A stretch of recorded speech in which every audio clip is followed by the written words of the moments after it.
What's up, guys? Brian Graham of ContestChampion.com here, and today we're going to spend a little bit of time talking about alliances. Now, alliances are extremely important because they're going to bring you the absolute best possible rewards, far better than any rewards that you can get playing solo. And on top of that, a lot of people just have more fun in this game if they're playing with a group versus playing solo. And the last part's kind of debatable because I'm more into the solo play myself, which didn't really come out right, but I'm talking about the challenges, the solo challenges, Realm of Legends, Chloe's, Coulson's, Ming Na's, that kind of thing. I'm really into those challenges more so than the alliance-based stuff, although I do enjoy the alliance stuff as well. But basically what we're going to talk about is the four main types of alliances that you're going to come across. You're going to figure out how to decide which alliance is the best fit for you, where to find these alliances once you kind of have an understanding of the different types. And then I'm also going to just touch very briefly on why I'll be looking for a new alliance myself. Psych.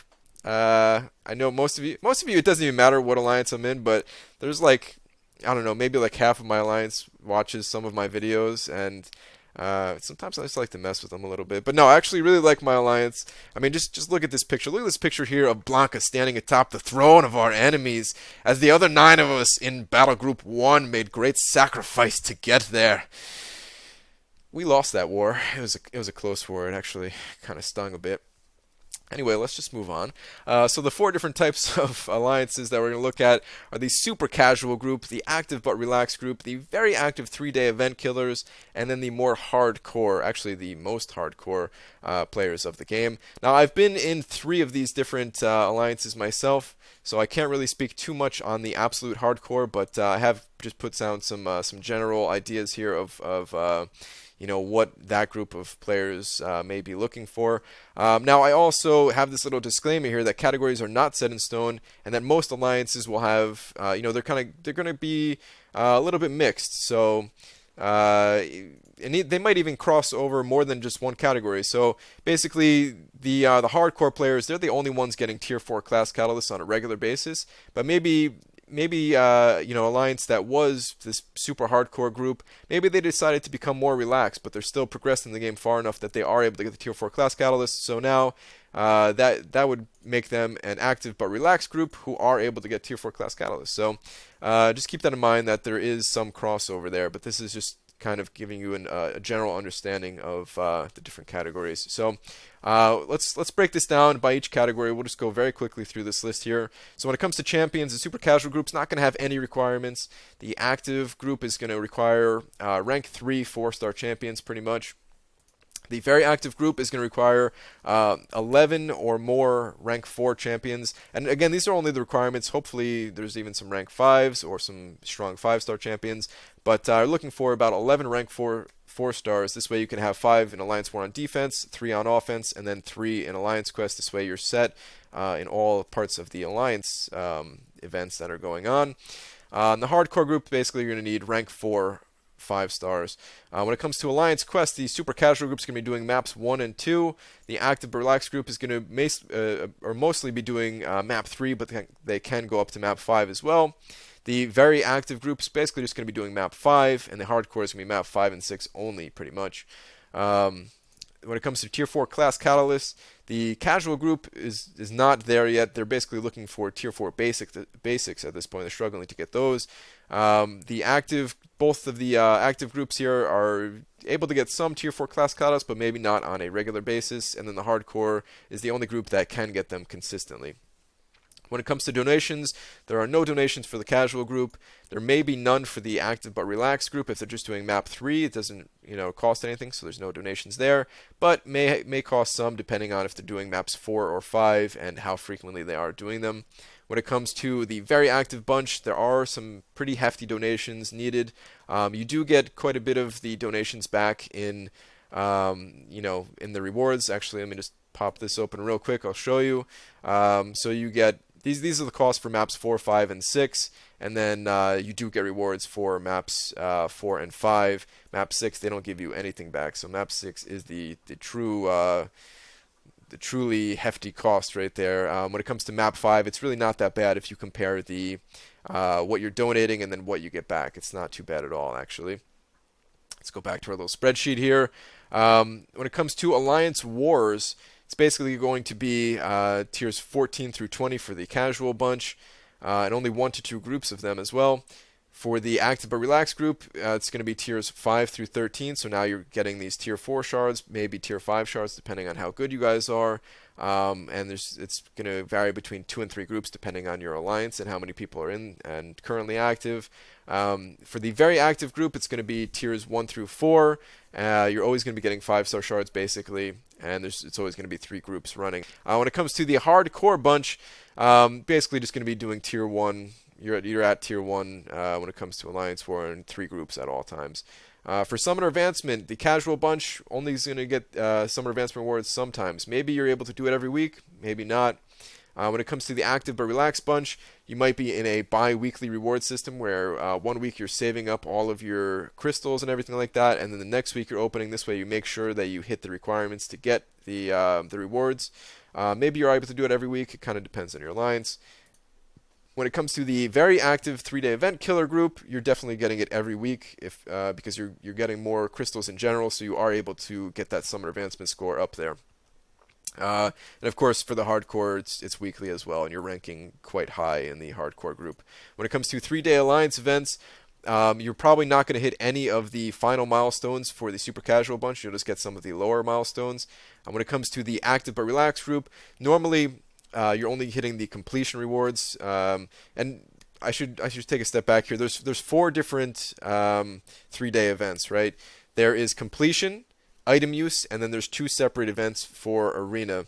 And item use, you basically just use boosts, and you can use the arena boosts, which you get through playing arena, through solo events. So basically 3 of the events out of the 4 come through playing arena. So that's really the big separation between the active and relaxed group and the very active 3-day event killers, is the very active group is able to do or plays arena basically, so they are able to participate in all 4 of those events. And you could look in game for yourself those rewards. They are pretty good. You're getting alpha catalysts on a regular basis. You're getting 250 4-star shards every 3 days. You're getting some of the ranked rewards. Maybe you're getting some of the 5-star shards depending on how well you're doing. There's actually a really big incentive to play arena, and if you're able to play arena, to join one of these more active alliances. Hardcore is the same thing. You're hitting every single event. When it comes to time and money investment, there's very low. It's kind of play whenever you want. You don't need to spend any money for the casual bunch. When it comes to, actually, I should say you don't need to spend money for any of these. I would even say even the hardcore, you don't need to spend money. I'm sure the absolute top, the number 1, number 2, number 3 alliance, maybe even top 10 alliances, you probably need to spend money, but you can definitely be in the hardcore category without spending any money in this game. When it comes to the active and relaxed group, you're going to need to play for at least an hour every day. When it comes to the very active 3-day event killers, looking at least 2 hours every day. And a lot of people might be thinking that's not enough to hit all the events and stuff like that. It depends on how efficient you are with your time. I can definitely hit every single requirement for all of the Alliance events. I can participate in Alliance Quest, Alliance War, still play Arena, do all that stuff in 2 hours a day. Typically I play more than that, but I definitely could do it in 2 hours a day if I had to, if it's a busy day. When it comes to hardcore, you're definitely going to need 3+ hours daily. Communication, by the way, I should say the only reason I kind of mentioned this is because this is the type of alliance that I'm currently in, this very active 3-day event killers. Alright, anyway, communication and line. This is basically the line app. No requirement for the super casual group. For the active relaxed, some will require line app, some will not. For the very active 3-day event killers, you are definitely going to need line. You're going to be communicating a lot when it comes to Alliance Quest, Alliance War. That stuff is all really important. And then the hardcore, you're definitely going to be using line, and you might even share each other's personal phone numbers. This way you can get a hold of one another if need be. I'm not in a hardcore alliance. I haven't been in one for this game, but I've been in other hardcore alliances where, yes, we absolutely did share each other's phone numbers and everything. So, in other games I'm talking about, not so it wouldn't be alliance, but like a guild or clan or whatever. All right. So that's kind of the breakdown. You're gonna have to decide for yourself what the best fit is for you. And again, there's some crossover here, and I'll show you how to find the alliances now. So we're gonna be checking out two different forums. This is the official forums right here, and if we click on the alliance forum, you can just kind of scroll through this list here. There's a ton of people recruiting. Finding a new alliance should never be a problem because there are an absolute ton of alliances that are recruiting all different types. So you just have to kind of look through here, see if you meet the requirements. A lot of them include things like, let's see if we can click on one of these. Okay, there's a lot of stuff there. Don't feel like reading through all that. Let's see. All right, so some of them you could see give more details than others. All right, I guess I'll just let you look through that. But basically, yeah, this is the first place that I'd recommend going is the official forums. I recommend this over the next alternative that I'm about to give you, but it may be a good idea to check out both. So this is the Reddit Contest of Champions looking for group forum. So you can find a new alliance by going here as well. I'll put links to the official forums and the Reddit forums in the description, just so it's easy for you guys to find. And yeah, it's the same exact thing, same deal. You're just looking through each of these threads to find an alliance that you think best fits you. So that's it for finding alliance. It's really not that hard. If you're someone recruiting, it might be hard for you to fill your alliance because there is so much competition. But if you're just looking to join an alliance, it's not too bad at all. And I'll give you some tips here. Now, one tip that I did not list here, but I just thought of, is don't be afraid to try out an alliance. If it's not working out for you, then you can just leave. You can find another alliance. There is that unfortunate blackout period where you're not getting rewards for like the first week that you join an alliance, but that shouldn't stop you. 1 week of missing rewards shouldn't stop you from joining alliance and making your entire game experience just that much better. So try out an alliance. If it doesn't work, if it'll at least give you an idea of what you're looking for. So let's say maybe you wanted to be in one of these more active alliances, maybe even a hardcore alliance, and you join one and you try it out. You've met the requirements and everything, and you're playing with that group, and then a month goes by and you realize it's just eating up too much of your time. You're not able to juggle all the things in real life. The rewards are fantastic, but the time factor is just too much for you. So then you hop back down to a more active but relaxed group. That's no problem at all. Just be cool with the people who you're leaving. Give them some advance notice so they can find new players. Don't leave in the middle of Alliance War or Alliance Quest, that kind of thing. Let's give some other tips here. Communication is key. No matter what kind of an alliance you're in, communicating will definitely help things a lot. You can see the communication just goes up and up as we go from casual to hardcore. It's huge. It's a lot of times it might not be that obvious for people too. Let's give an example here. Let's say somebody's kind of doing something that they shouldn't be doing in the alliance. Maybe they take a wrong path, or they're ranking up different champions that maybe they shouldn't be ranking up. Maybe it's not the best idea for them to rank them up. Just talk to them, and don't do it in a mean way. Just try to be cool about it. It could be a very good player, but maybe they just overlooked one small part of the game, and you helping them out could save your alliance a lot of grief. Not only that, but by talking with them, maybe they're doing something right. Maybe you thought they were doing something wrong, but in talking to them, maybe you could learn something as well. So just try to figure out why they're doing something, and maybe you could learn from them too. So communicating, definitely a key to advancing in your alliance, or just your alliance advancing in general. All right. Next tip is to get your masteries in order and kind of work on your other personal responsibilities. So don't join an alliance if you need to donate weekly and you're going in with absolutely nothing in advance. Try to save up so that you have more than just the requirements and battle chips here. Maybe try to go into like 75,000 battle chips just in case something happens. This way you're prepared for the next week or something like that. Same thing with your loyalty or golds. Try to have some of that ready to go.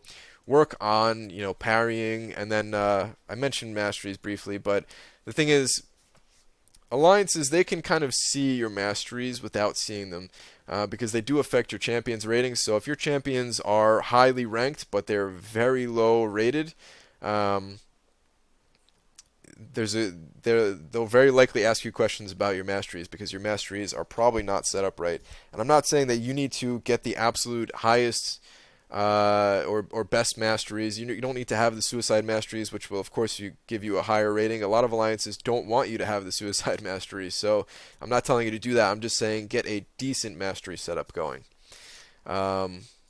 Next tip here is find a strong alliance, but don't sacrifice fun or well-being to be with that alliance. So it's kind of the same thing I was talking about before.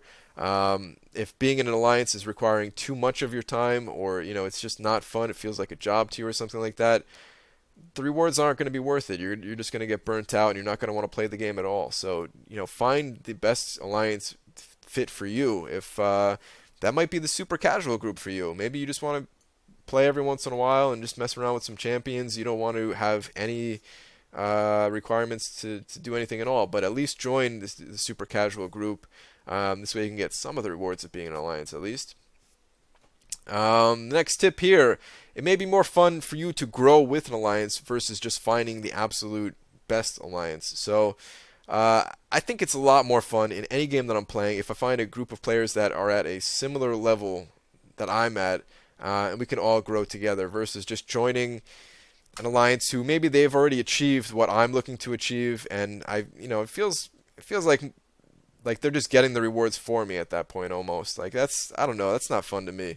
Maybe it's fun for you. I'm sure there's a lot of people out there that would be fun, and they just want the best rewards. They don't care about any of this other stuff, but at least think about it. Because like I said, for me, it's so much more fun, so much more rewarding in this game if, I find people the same progression level as me, and then we all move up together.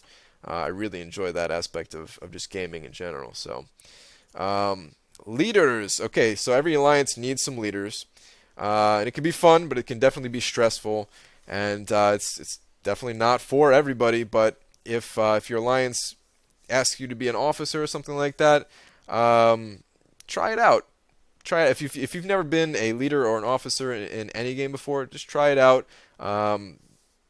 Take it easy though. Don't overstep your don't be like a crazy leader that's just trying to control everybody. It's more of meant to be like a guide. Maybe just like throw out a couple of reminders here and there, that kind of thing. That's my suggestion if you're an officer. And if it's not for you, then just step down. That's all you got to do. Just talk with the leader and say, hey, you know what, I tried it, but it's kind of stressing me out a little bit too much. I think I'd rather just be a regular member of the alliance. So that's about it. That's all I got for alliances. If you guys have any questions or anything like that, of course, let me know. You guys know I read all of my comments, and I will reply to any questions you have, as long as the YouTube system doesn't somehow mess up the comment. I don't get it, but yeah, that's gonna do it for this one. Hopefully you guys have already found a decent alliance, but if not, good luck in your search for one. And that's gonna do it for this video. I'll see you guys in the next one. Take care.